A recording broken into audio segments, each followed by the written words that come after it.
বৰপেটা জিলাৰ বাবে এটা ডাঙৰ খবৰ ইতিমধ্যে আপোনালোকে গম পাইছে যে আমিন গাঁৱৰ পৰা বৰপেটালৈ গোটেই পথছোৱা আমি নতুন এলাইনমেণ্টেৰে সৈতে ৰাষ্ট্ৰীয় ঘাইপথ ইতিমধ্যে ঘোষণা কৰা হৈছে।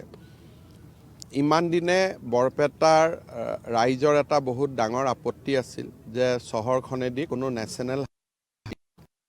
এতিয়া নেশ্যনেল হাইৱেৰ অনুমোদন হ'ল। আমি ইয়াৰ পিছত এতিয়া এষ্টিমেট হ'ব আৰু সেই হাইৱেটো আহি হাউলিতে সংলগ্ন হ'ব। মই ভাবোঁ যে ই বৰপেটাৰ আৰ্থ সামাজিক বিকাশত এটা গুৰুত্বপূৰ্ণ ভূমিকা গ্ৰহণ কৰিব। এটাকৈ হৈ যাওক।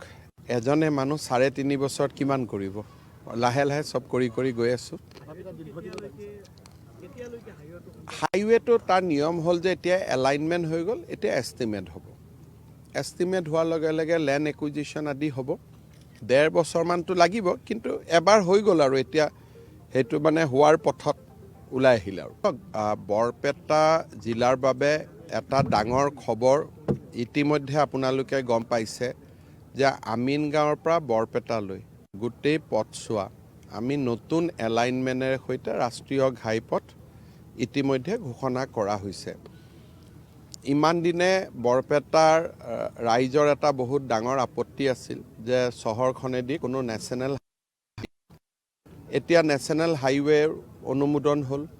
আমি ইয়াৰ পিছত এতিয়া এষ্টিমেট হ'ব আৰু সেই হাইৱেটো আহি হাউলিতে সংলগ্ন হ'ব। মই ভাবোঁ যে ই বৰপেটাৰ আৰ্থ সামাজিক বিকাশত এটা গুৰুত্বপূৰ্ণ ভূমিকা গ্ৰহণ কৰিব। এটাকৈ হৈ যাওক। এজনে মানুহ 3.5 বছৰত কিমান কৰিব? লাহে লাহে চব কৰি গৈ আছোঁ। হাইৱেটো তাৰ নিয়ম হ'ল যে এতিয়া এলাইনমেণ্ট হৈ গ'ল, এতিয়া এষ্টিমেট হ'ব। এষ্টিমেট হোৱাৰ লগে লগে লেণ্ড একুইজিশ্যন আদি হ'ব। 1.5 বছৰমানটো লাগিব, কিন্তু এবাৰ হৈ গ'ল আৰু এতিয়া সেইটো হোৱাৰ পথত ওলাই আহিল আৰু। বৰপেটা জিলাৰ বাবে এটা ডাঙৰ খবৰ ইতিমধ্যে আপোনালোকে গম পাইছে যে আমিন গাঁৱৰ পৰা বৰপেটালৈ গোটেই পথছোৱা আমি নতুন এলাইনমেণ্টেৰে সৈতে ৰাষ্ট্ৰীয় ঘাইপথ ইতিমধ্যে ঘোষণা কৰা হৈছে। ইমান দিনে বৰপেটাৰ ৰাইজৰ এটা বহুত ডাঙৰ আপত্তি আছিল যে চহৰখনেদি কোনো এতিয়া নেশ্যনেল হাইৱেৰ অনুমোদন হ'ল।